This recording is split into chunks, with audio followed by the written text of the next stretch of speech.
छत्तीसगढ़ के कई ऐसे इलाके हैं जहां हाथी लगातार उत्पात मचाए हुए हैं। कई लोगों को इन्होंने बेघर कर दिया है, फसलें इन्होंने रौंद दी है और इसके अलावा कई लोगों को अपने गुस्से का शिकार भी इन्होंने बनाया। कैसे, देखिए दहशत भरी इस रिपोर्ट में। जंगल से निकले हाथियों के झुंड।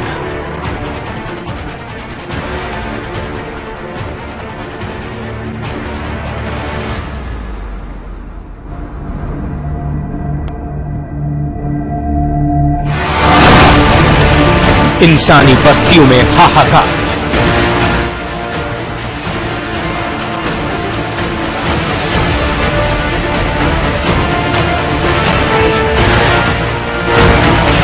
घरों को कर दिया तहस नहस।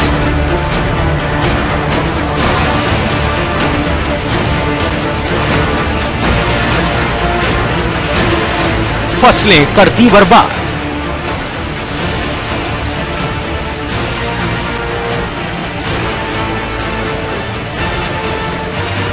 कई लोगों की ले ली जान।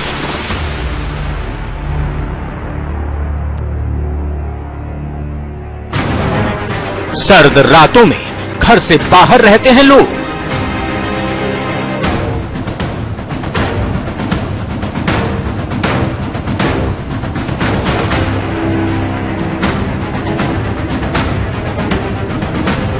नहीं मिल रही कोई मदद। जी हां, छत्तीसगढ़ के कई इलाकों में हाथियों की दहशत है। गांव के गांव हाथियों की वजह से खाली किए जा रहे हैं। रात रात भर लोग पहरा देते हैं, लेकिन फिर भी हाथियों का हमला हो जाता है। आइए दिखाते हैं कि कैसे प्रदेश के इन इलाकों में हाथियों ने आतंक मचाया है। जशपुर, टूटे बर्तन, बिखरा सामान, गिरी हुई दीवारें, इधर उधर फैला अनाज और गांव छोड़ जाते लोग।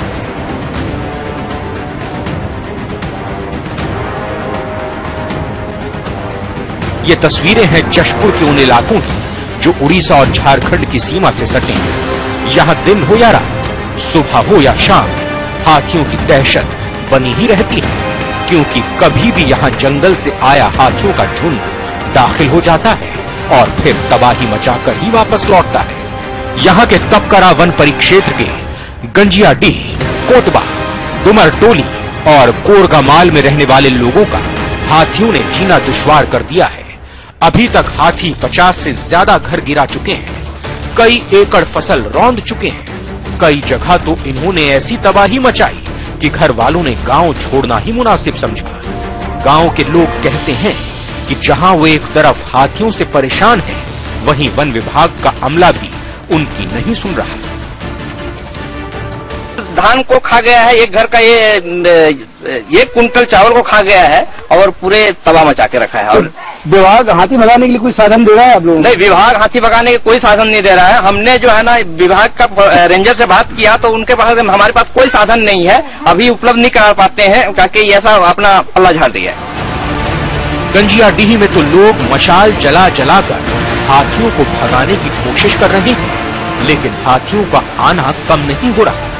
लोग कहते हैं कि बड़ी घटना होने पर वन विभाग का अमला भी महज खाना पूर्ति करता है, मुआवजा भी नुकसान से कम लिखा जाता है। वो कहते हैं कि अगर घर के बदले घर और फसल के बदले फसल नहीं दी गई तो वो आंदोलन करेंगे। है उड़ीसा से लगा हुआ है और जंगली क्षेत्र है। यहाँ पे जो है ना 40-45 के झुंड में हाथियों का आतंक जो है ना 4-5 दिन से कंटिन्यू लगा हुआ है। और इस संबंध में जो है ना जिला प्रशासन के कलेक्टर महोदय, एसडीएम, तहसीलदार और वन विभाग के रेंजर से बात हुई, सबको सूचना दी गई है, लेकिन आज तारीख तक जो है ना कोई जिम्मेदार अफसर जो है ना ऑन द स्पॉट नहीं आ पाए। और इसमें जो है ना ग्रामीण आक्रोशित है और आंदोलन पे करने को मजबूर है। कुनकुरी के वन अनुभागीय अधिकारी कहते हैं कि हाथी पड़ोस के राज्यों से आ रहे हैं। लोगों को उनसे लड़ने के बजाय बचने की कोशिश करनी चाहिए। वैसे विभाग अपने स्तर पर हाथियों से निपटने की लगातार कोशिशें कर रहा है। ये हाथी हैं, ये अधिकतर उड़ीसा से अपने इलाके में माइग्रेट हो रहे हैं और कुछ दिन रुकते हैं, खाते हैं, पीते हैं, जब थोड़ा सेटिस्फाइड होता है फिर आगे डाइवर्ट हो। हमारे पास योजना शासन की देखिए भगाने का हम लोग बहुत प्रयास कर रहे हैं, हमारी समितियां काम कर रही हैं, हमने विभिन्न प्रकार की ट्रेनिंग भी दिया है। अभी रिसेंटली एक अंतर्राष्ट्रीय स्तर के रुद्र साहब आए थे, उन्होंने भी गांव-गांव में घूम करके मिर्ची के माध्यम से और बोरा के माध्यम से बहुत तरह के माध्यमों से उनको भगाने का ट्रेनिंग दिया, उसका हम प्रयास कर रहे हैं। लेकिन हाथी तो जंगली जानवर है, वो सब कुछ हमारे हिसाब से तो करेगा नहीं, वो करता अपने हिसाब से। हम लोग जरूर कोशिश कर रहे हैं, इसमें कोई शक की बात नहीं है। सूरजपुर में पारा लगातार गिर रहा है। घर में दुबके लोगों को भी ठंड शरीर के अंदर तक परेशान कर रही है।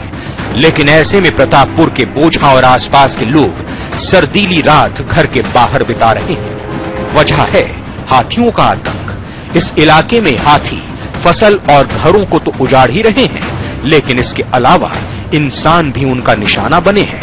पिछले कुछ ही दिनों में यहाँ हाथी 3 लोगों की जान ले चुके हैं।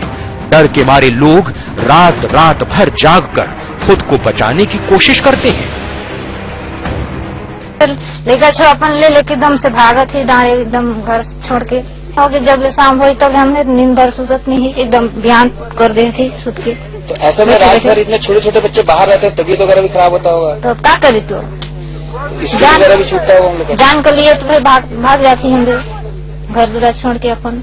तो यहाँ आ ही नहीं रहे हैं, उनके पास कितना सूचना दिया गया, इसके बाद भी नहीं आ रहे हैं। घर घर कच्चे मिट्टी का घर है, जो कि 1 लात मार के घर में घुस के धान वगैरह सब कुछ जो भी है खा लेते हैं, खेती बाड़ी को भी खा लेते हैं। यहाँ भी वन विभाग का अमला लोगों को बचाने के लिए कोई कारगर कदम उठाता नजर नहीं आता। बस मुआवजे की खानापूर्ति होती है और विभाग के लोग चले जाते हैं। रात के 2 बज रहे हैं, बावजूद इसके सभी ग्रामीण अपने घरों को छोड़कर खुले आसमान के नीचे मौजूद हैं। यह सब लोग हाथियों को भगाने के लिए और उनसे बचने के उपाय कर रहे हैं। बावजूद इसके यहाँ पर न तो वन विभाग का कोई बड़ा अधिकारी और न तो कर्मचारी दिख रहा है। हाँ, इतना जरूर है, शाम को वन विभाग के लोग आते हैं और इनको यह बता के चले जाते हैं कि हाथी आपके इलाके में है, आप सतर्क रहें। हाथियों का मुद्दा कई बार विधानसभा में गूंजा। हाथियों के लिए कॉरिडोर बनाने की बात भी हुई, लेकिन असल में हुआ कुछ नहीं। हाथी आराम से यहाँ आते हैं, घरों को तोड़ते हैं, फसलों को नुकसान पहुंचाते हैं और चले जाते हैं। कोरिया नारायणपुर में भी हाथियों की दहशत है। यहाँ भी खेतों और घरों को इस जीव ने निशाना बनाया है। डर के मारे लोग अब गांव छोड़ दूसरी जगह जाने को मजबूर हैं। लोग कहते हैं कि हाथी अभी 30 घर तोड़ चुके हैं, खेतों और घरों के अनाज को खा चुके हैं। वन विभाग से शिकायत की गई, लेकिन हुआ कुछ नहीं। नतीजा लोग खुद को बचाने के लिए गांव छोड़ रहे हैं। छोटे छोटे बीवी बाल बच्चों को लेके आधी रात में भटकते रहते, हम कहाँ जाएं? यहाँ से नारायणपुर तक दौड़े, बीवी बाल बच्चे छोटे छोटे नारायणपुर चले गए थे। वहाँ अपना हाँ, जंगल में पहाड़ ऊपर। भाई अपनी जान सबको प्यारी होती है, चाहे वो हो चाहे हम। उस समय कोई नहीं थे वन विभाग, सिर्फ गांव का आदमी था। सब कोई गांव का आदमी, टोटल ऑल टू ऑल गांव का आदमी था। वन विभाग कोई A to Z कोई नहीं। लोग भले ही परेशान हो, लेकिन शासन और प्रशासन के लोग अपनी कोशिशों को बिल्कुल कम नहीं मानते। वन विभाग का अमला है, वो निरंतर यहाँ डटा हुआ है और जो यहाँ कुछ परिवार जो अन्य जगहों पर चले गए हैं, उनके खाने पीने के लिए राहत सामग्री की व्यवस्था कर दी गई है। मुआवजा प्रकरण बन रहा है। कैसे आए इन इलाकों में हाथी? वन्य प्राणियों के जानकार कहते हैं कि 80 के दशक के आखिर में और 90 की शुरुआत में उड़ीसा और झारखंड से हाथी आए थे। धीरे धीरे छत्तीसगढ़ के जंगल हाथियों का ठिकाना बनते गए। लेकिन वह लास्ट माइग्रेशन नहीं था, वो शुरुआत थी हाथियों की आने की। उसका रीजन था झारखंड उड़ीसा में इतनी ज्यादा माइनिंग हुई, हैबिटेट इतना डिस्टर्ब हुआ कि वहां से वो पलायन करके छत्तीसगढ़ में आ गए, क्योंकि छत्तीसगढ़ उनके लिए अच्छा हैबिटेट था, सेफ था, एरिया अच्छा था। छत्तीसगढ़ बनने के बाद जो औद्योगिकीकरण और माइनिंग और उन सब का जो प्रेशर आया, जिसके कारण हमारे जंगलों पे दबाव आया, तो कॉन्फ्लिक्ट धीरे धीरे बढ़ गया और अब और बढ़ते जाएगा और आगे इससे ज्यादा चिंताजनक स्थिति हो सकती है। जानकार बताते हैं कि माइनिंग और औद्योगिकरण से छत्तीसगढ़ के जंगल भी नहीं बच पाए। वनों का जो इलाका नो गो एरिया था उसे भी बदल दिया गया। नतीजा अब लोगों के सामने है। सरगुजा का एरिया देखें तो वह सबसे अच्छा डेंस फॉरेस्ट है, जिसको एक समय पे सेंट्रल गवर्नमेंट ने नोगो एरिया डिक्लेयर कर दिया था। नोगो एरिया वह एरिया था जहां पे आप माइनिंग या किसी भी इंडस्ट्रियलाइजेशन को परमिशन नहीं देंगे, लेकिन प्रेशर के कारण उस एरिया को नोगो एरिया से वापस ले लिया गया, उसको गो एरिया डिक्लेयर कर दिया गया। माइनिंग शुरू हो चुकी है। माइनिंग से सबसे ज्यादा नुकसान होता है। दूसरे क्राइम तो है, एनक्रोचमेंट है, ठीक है, गांव वाले जंगलों में अतिक्रमण कर रहे हैं। माइनिंग में सबसे ज्यादा अतिक्रमण होता है जंगल का। जंगल सबसे ज्यादा प्रभावित होते हैं, गाड़ियां चलती हैं, उससे अलग प्रभाव पड़ता है। तो धीरे धीरे जब आप माइनिंग और इस तरह की चीजें लेते आएंगे तो स्वाभाविक है कि ज्यादा इम्पैक्ट पड़ेगा, और आदमी और जो वन्य प्राणी है उसमें अपने अपने क्षेत्राधिकार को लेकर फिर द्वंद्व होगा ही। एक्सपर्ट्स के मुताबिक वन्य जीवों को लेकर लोगों में तो जानकारी की कमी है ही, लेकिन वन विभाग से जुड़े ज्यादातर लोग भी जागरूक नजर नहीं आते। वन विभाग अभी भी यही कहता है कि हमारे यहाँ जो हाथी हैं, टॉप टू लेवल वन विभाग के सारे लोग वो यही कहते हैं कि हमारे यहाँ जो एलिफेंट है वो माइग्रेटरी है, मतलब उड़ीसा से आया है या झारखंड से आया है। मेरा सवाल यह है कि जब हाथी यहाँ आके बच्चे देने लगे आपके जंगलों में, तो वह माइग्रेटरी कैसे हो सकता है? वो यहीं की पॉपुलेशन है। आपको यह सोचना पड़ेगा कि आपका फॉरेस्ट एरिया इतना अच्छा है तभी हाथी यहाँ पे बच्चे दे रहा है, अदरवाइज जो हाथी का जेस्टेशन पीरियड होता है वो 2 साल का होता है।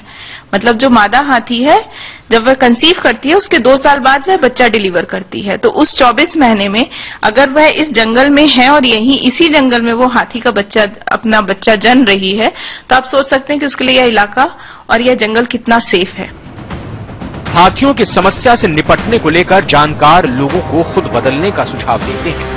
वो कहते हैं कि वाइल्ड लाइफ का प्रबंधन किया जाना बेहद जरूरी है, और जरूरी है कि जंगल में इंसान दखल न दे।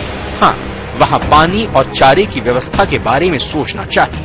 अगर ऐसा होगा तो कोई वन्य प्राणी अपनी जगह छोड़ेगा नहीं। जानकार कहते हैं कि अभी वक्त है, लोग जंगल में अतिक्रमण करना बंद कर दें, नहीं तो वहाँ रहने वाले जानवर इंसानी इलाकों में कब्जा जमाना शुरू कर देंगे।